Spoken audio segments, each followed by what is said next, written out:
So please join me now, your mind and heart, and your hands together, and place them in front of your heart center. Now we're going to face toward the circle image above the altar, which represent the truth of the universe, and it also symbolizes our true mind, our true nature.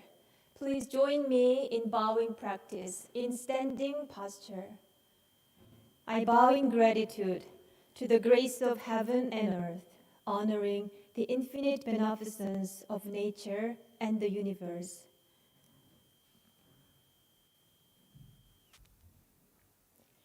I bow in gratitude to the grace of parents, honoring the beneficence from parents, ancestors, and all those who have had a nurturing role in my life.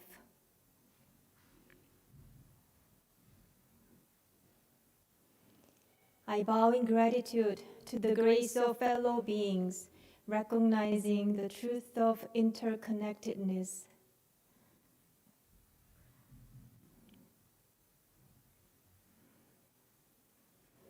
I bow in gratitude to the grace of laws, which guides us, protects us, and promotes justice.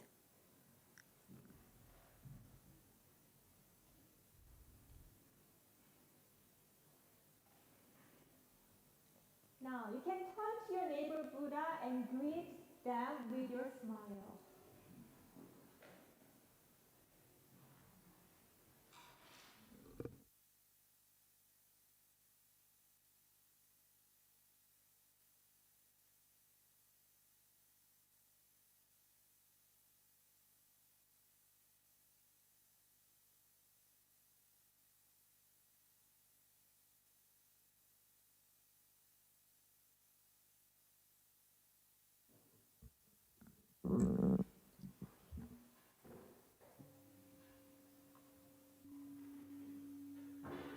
Just take your time to adjust yourself on your mat. Today, our guest teacher, Reverend Grace, will guide us to seated meditation.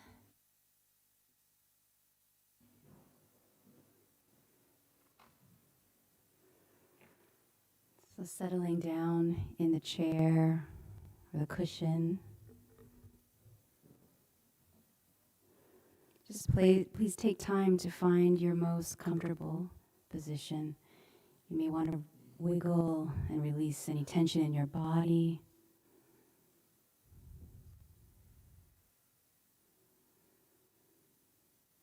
Just being fully present where you're at.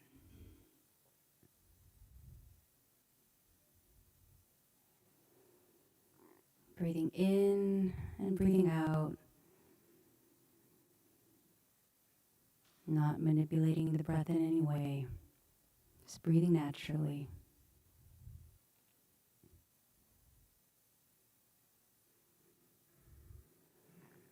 Relax your whole body. It's okay to slouch a little bit if that feels more natural to you.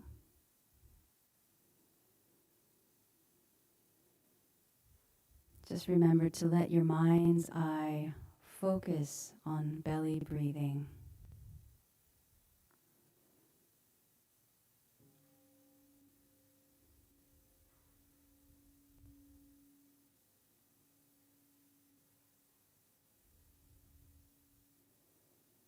Breathe and listen to your body.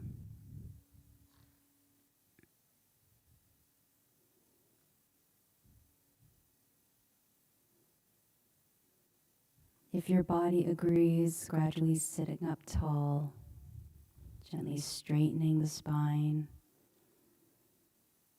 without losing focus on the energy in your lower abdomen.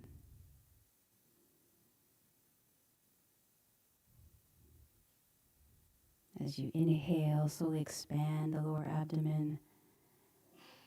And as you exhale, slowly bringing your lower abdomen back in.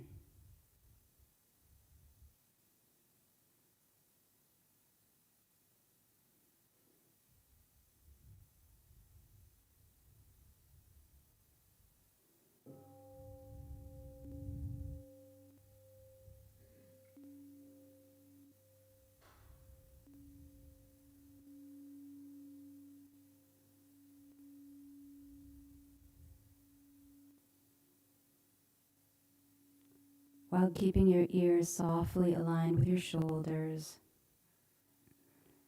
Tuck your chin in slightly and let your shoulders melt away from your ears. And enjoy the sensation of your arms and hands relaxing.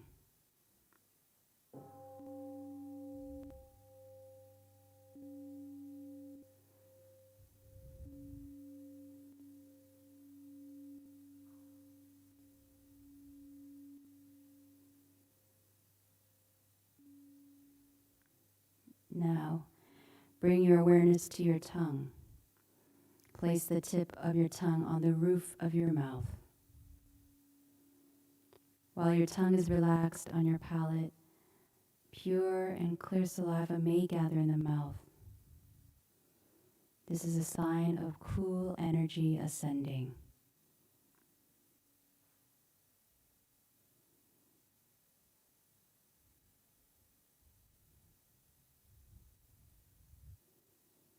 Invite your awareness to return to your lower abdomen, your chi energy field.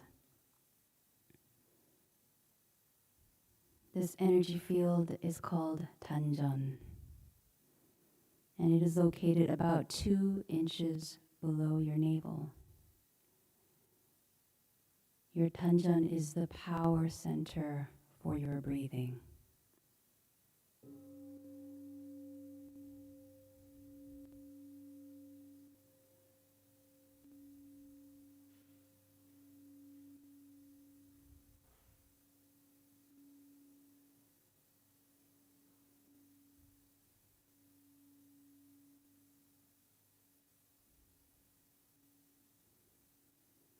Scan your entire body to see if there's any tension, especially in your face and head, neck and shoulders.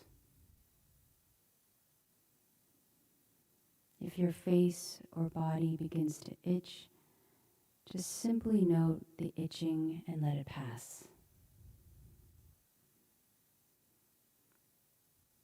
If your legs ache unbearably, you may change position very slowly and quietly so that you maintain a calm stillness and honor the silent practice of those around you.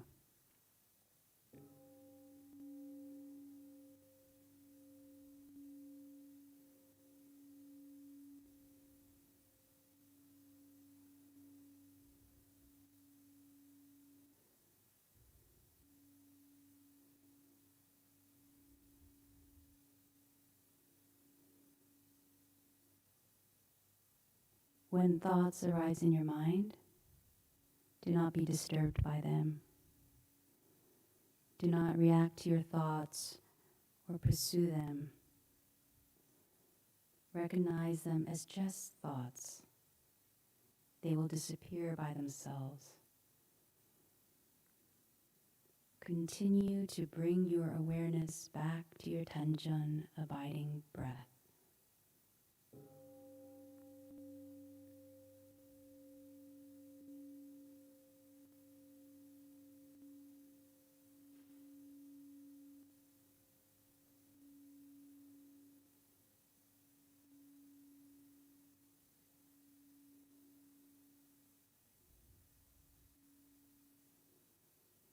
When your mind is calm, concentrated, perfectly focused and at peace, you will rest in the realm of samadhi, deep meditation. You will no longer feel any distinction between yourself and others, finding yourself free from the limits of time and space. We are grateful to sit quietly together, finding the still point within. May we be here now, deeply aware of our ever calm, ever alert spirit.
when it comes to meditation, there are many forms.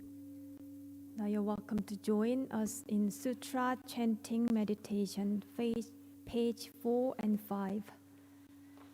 These sutras contain the essential dharmas from greatly enlightened teachers.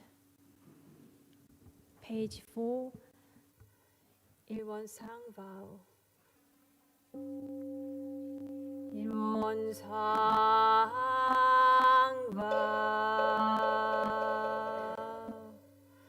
일원 is the realm of samadhi, beyond words and speech, the gateway, birth and death, transcending being and non-being, the origin of heaven and earth, fellow beings, and lost to nature of all Buddhas, enlightened masters, enlightened people, and sentient beings, manifest as both permanence and impermanence, fused as permanent.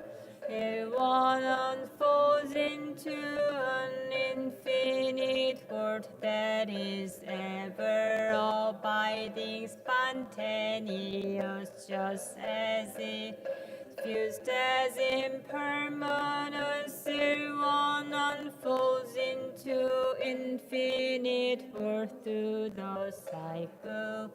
Formation, duration, decay, and extinction of the universe, and birth, aging, illness, and death of all beings, according to how we use our minds and bodies in the four forms of birth. We transform through the 6 forms of existence, regressing with grace, arising from harm or harm from grace. Therefore, unawakened beings vow to practice wholeheartedly, modeling ourselves after one's Dharmakaya Buddha by cultivating our minds and bodies, deeply knowing human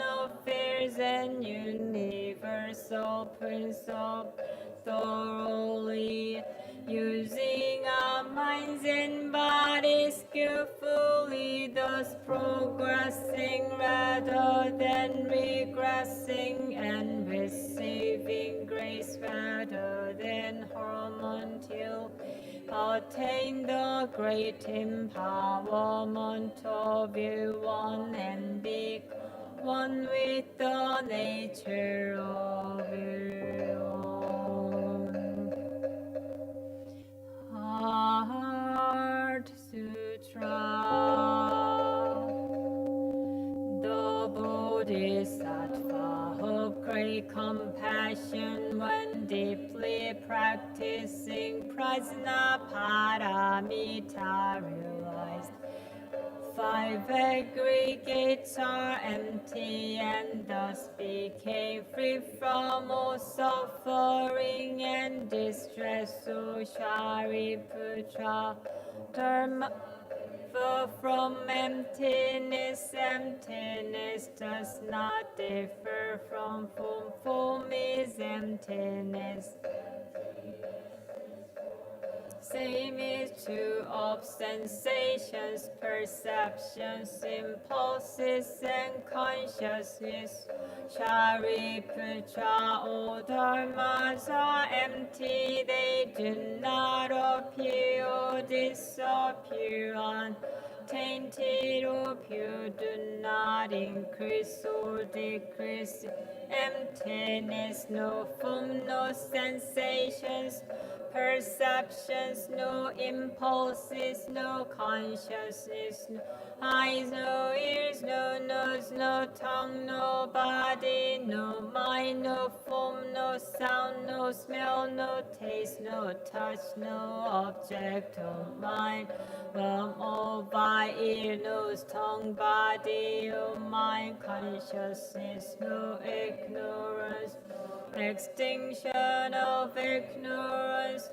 Old days and death, no extinction of them, no suffering, no cause of suffering, cessation of suffering, no past, no wisdom, no attainment, with nothing to attain the Buddhist. Realize Prajna Paramita, therefore the mind has no hindrance. Without any hindrance, no fears exist. Dwells in nirvana, all Buddhas of the past, present, and future realize Prajna Paramita and attain supreme enlightenment. Therefore, know Prajna Paramita is the great mantra, is the great enlightening mantra, is the unsurpassed, unequaled mantra which is able to eliminate all suffering. This is true enough, also proclaimed Prajna Paramita mantra, which says gone, gone, gone beyond, far beyond. Now awaken, gate, gate, paragat, parasamgate, bodhisvaha, gate, gate, paragat, parasamgate, bodhisvaha, gate, gate, paragat, parasamgate, bodhisvaha.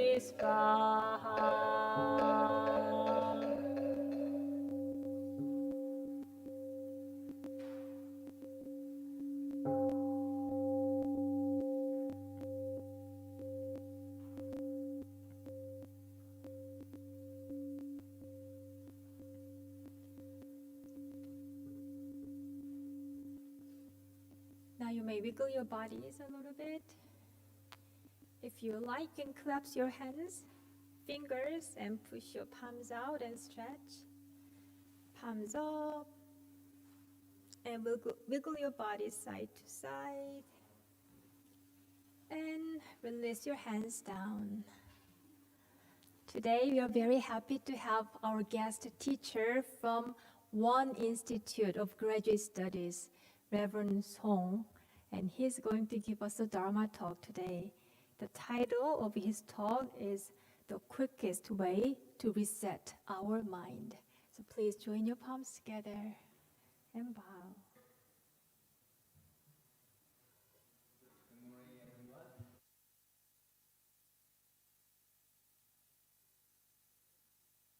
In this beautiful meditation hall,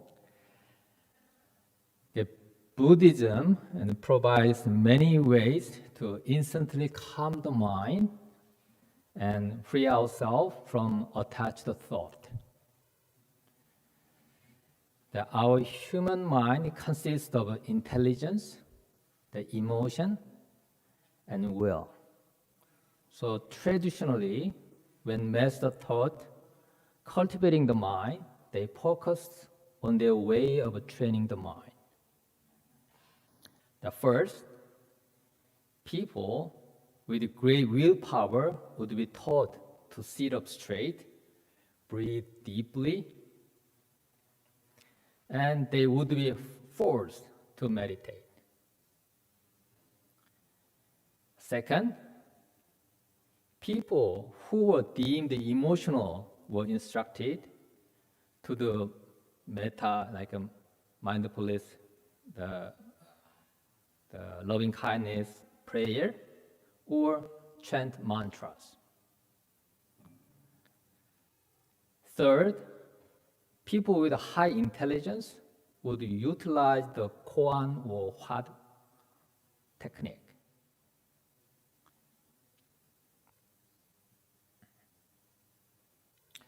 which involve swiftly cutting off one's thought.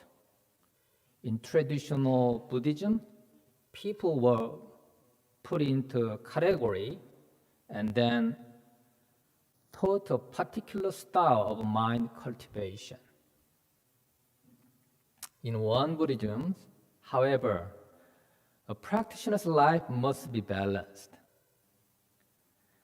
So we use the suitable blend of meditation, chanting, and Quan practice.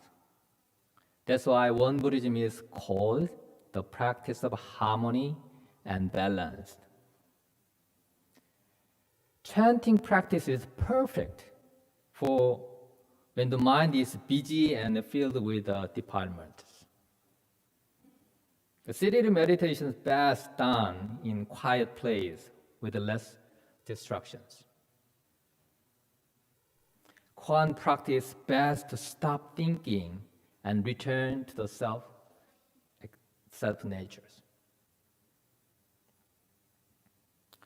From among these practices, I'm going to focus on Quan practice.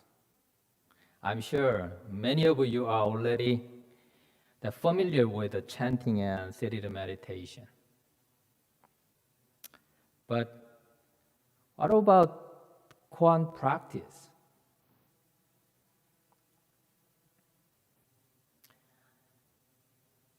The Reverend Lee, could you hit the gong one time?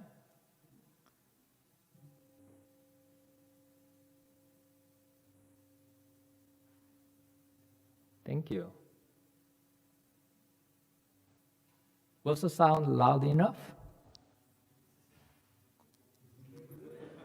Too quiet?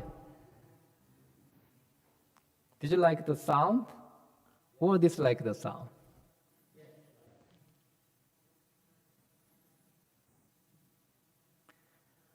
Where did the sound come from?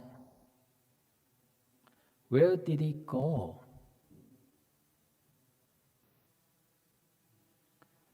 It comes from silence, then return to silence. If we listen to the sound of the gong and think it's loud or quiet, or I like the sound, I don't like the sound, then you are being dragged by thinking. We also call this our karma or habitual response. If you know how to listen to the silence together with the sound of the gong, then you are a practitioner. You should be able to hear the sacred silence beyond your thoughts. Those who know this magnificent and sacred silence are not dragged by their thought. We have various worries, yet Quan practice has taught us that 99.999% of our minds are always empty. Therefore, the spacious mind comes from here. And all actions are gradually free from attachment. The method is very simple. It's about replacing thought with a special spiritual question. So it's a quick method. It's to give rise to one doubt so that all thinking comes to rest. Therefore, our practitioners should keep a great Quan in mind.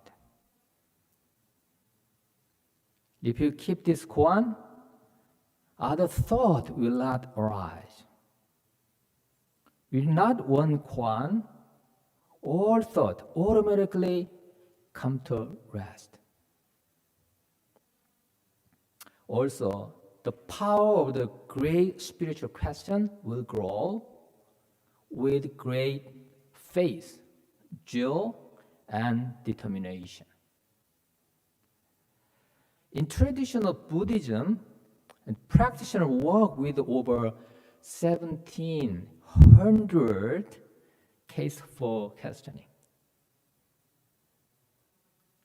In one Buddhism, we have narrowed this down to 20 questions, which can be found in our principal book of One Buddhism. In fact, the 1,700 questions are really one question.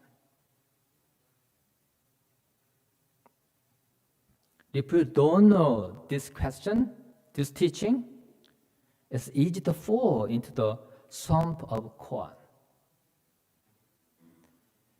For those who know, the 1,700 Quans are asking the same question and pointing to the same answer. What's the 5 plus 5? 10, right?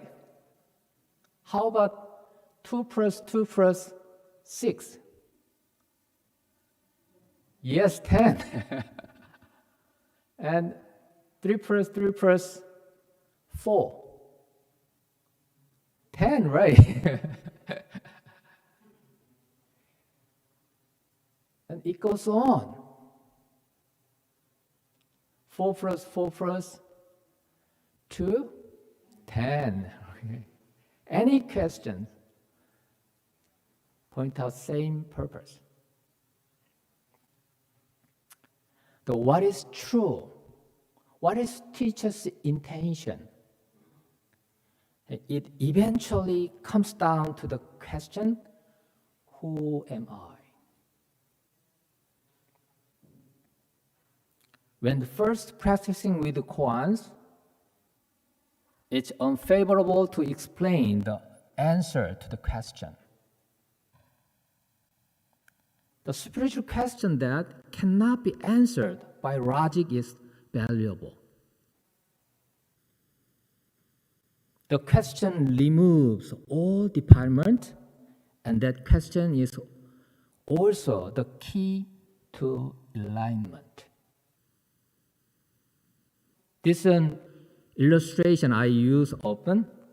The Socrates always told the young people to know themselves. One day, a student asked the Socrates, "Teacher, do you know yourself?" And Socrates then answered, "I know only that I know nothing." To know that I know nothing is to be a true sage.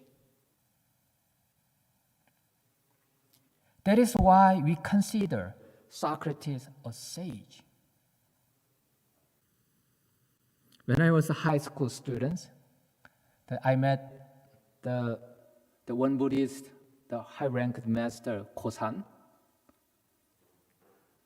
He asked me, "There are treasure, but no smell, no taste, no form. Do you know what is this?" He asked me.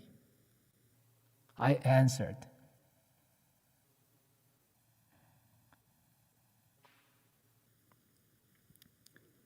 "It is the mind." He asked again, "Then is an unwholesome mind also treasure?"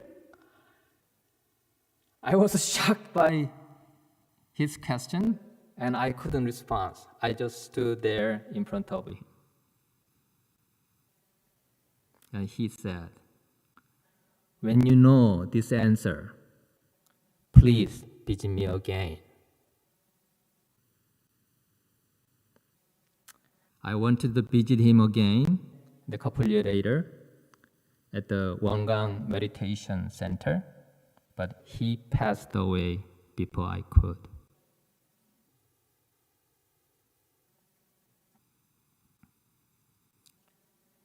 Most people only know how to know,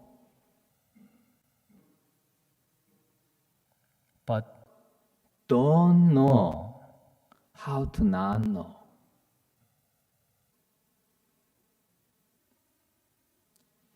If we know how to not know, this is to completely know.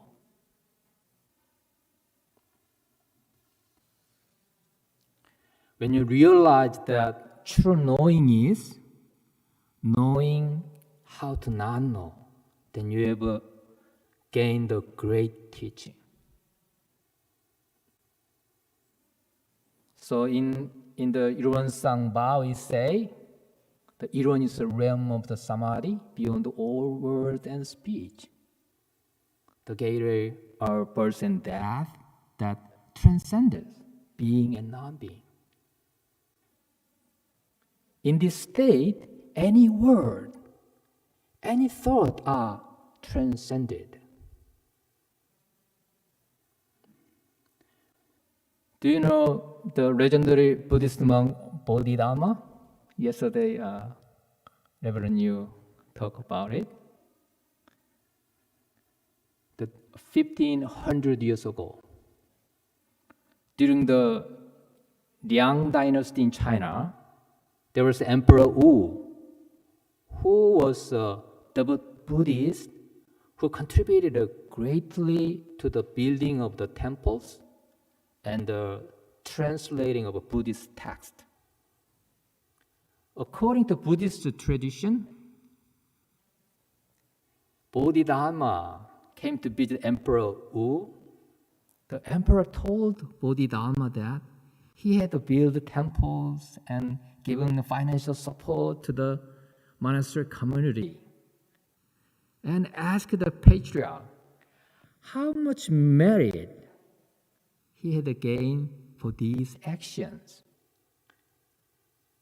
Bodhidharma replied, "None whatsoever." And confused, the emperor then asked the monk who he was to tell him such a thing, to which he answered, "I know not."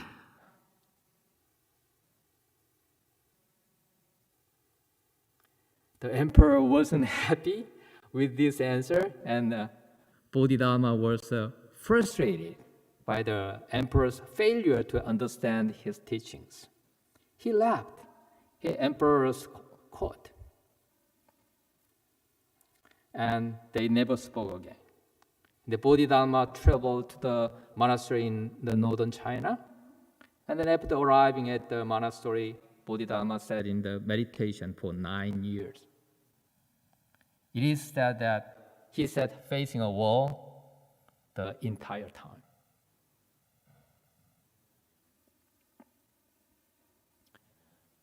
Who are you?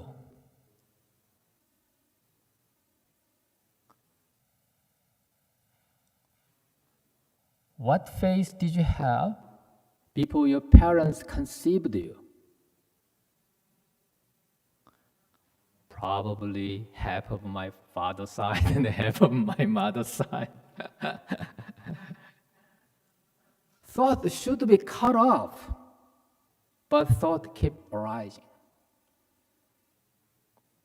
What faith did you have before your parents were born? What name did you have before your parents were born?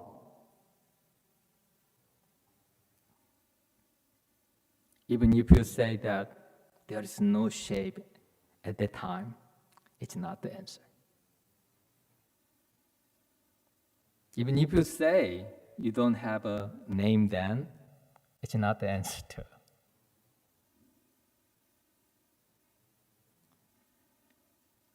What kind of a thought did you have before one thought arose? What kind of thought did you have before your one thought arise?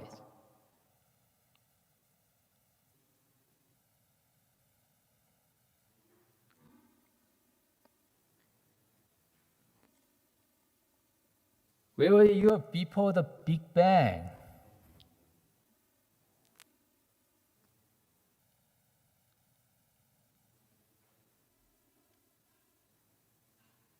If you focus on a spiritual question, then you will transcend all titles. If you focus on a spiritual question, you will transcend all forms. If you focus on a spiritual question, you will transcend all material things. If you focus on a spiritual questions, you will transcend fame. You will meet purity. All fear disappears. Your light of nature will always shine. And you will purify the universe.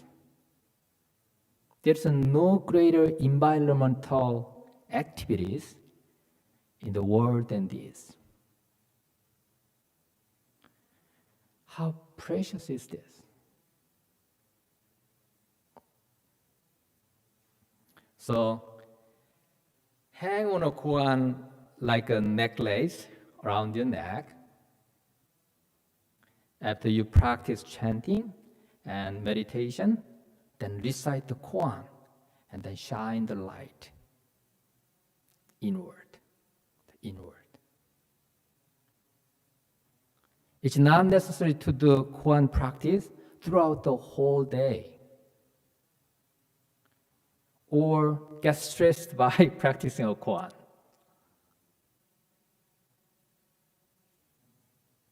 Whenever you have time, let the spiritual question continue like a flowing water.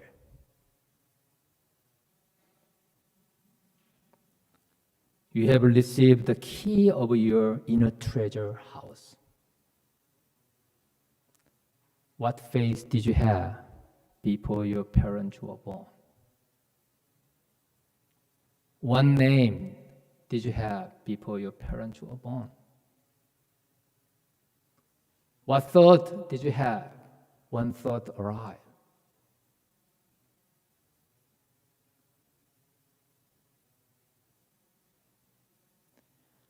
Thank you. Thank you, Reverend Song. To point out that the importance of one of the meditation technique, which we called Quan Meditation, another way to say that a keyword questioning practice. So he introduced us several types of questions as koan, and as he said, is all pointing to the one answer, one direction. So that's all the finger pointing to the moon, to our true nature, to the ultimate truth. And personally, it was quite a pleasure to see him from the side and smiling him again. And he was my teacher from my graduate school, because I went to that school. He's there. And just add one more line. He is the legendary moving meditation teacher in Won Buddhism. And if you ever thought that I am quite good in my movement or Qigong exercise, that was because I learned from him. Reverend Lee and my teacher sit on there. So 네. 30 years ago, he's my advisory teacher. So you are very lucky. And then he's staying here. So anytime, and then ask about your practice. So. Thank you. Now, let us recite Essential Dharmas of Daily Practice, page 6.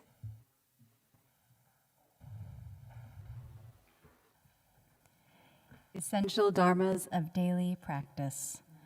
1. The mind is originally free from disturbance. but disturbances arise in response to sensory conditions. Let us restore the equanimity of our true nature by letting go of disturbances. 2. The mind is originally free from delusion, but delusions arise in response to sensory conditions. Let us restore the wisdom of our true nature by letting go of delusions. 3. The mind is originally free from wrongdoing, but wrongdoings arise in response to sensory conditions. Let us restore the precepts of our true nature by letting go of wrongdoings. 4. Let us replace disbelief, greed, laziness, and ignorance with belief, zeal, questioning, and dedication. 5. Let us turn resentment into gratitude. 6. Let us turn dependency into self-reliance. 7.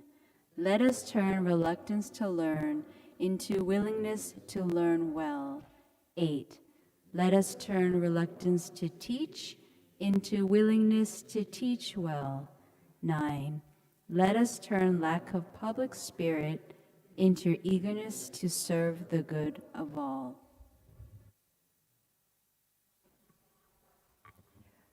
I have two announcements. We have two special events upcoming in the following 2 Sundays. So the first one is next Sunday, November 28th, Spiritual Thanksgiving. So here in our hall, we are going to celebrate this day together. So we are going to reflect on all the gratitude in our lives together. And also we are going to commemorate our deceased family members. So you're welcome to bring a photo of them. And the next one is in December 5th. The following Sunday, we'll have visitors from Korea. They are Reverend Lee, opera singer Kyomunim, and his students from Yongsan Won Buddhist Seminary School in Korea.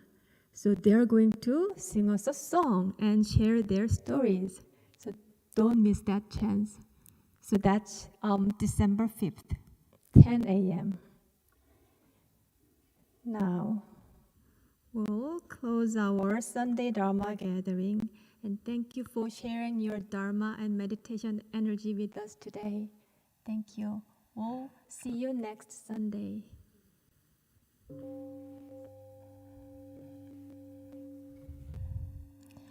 And folks from our retreat, remain here.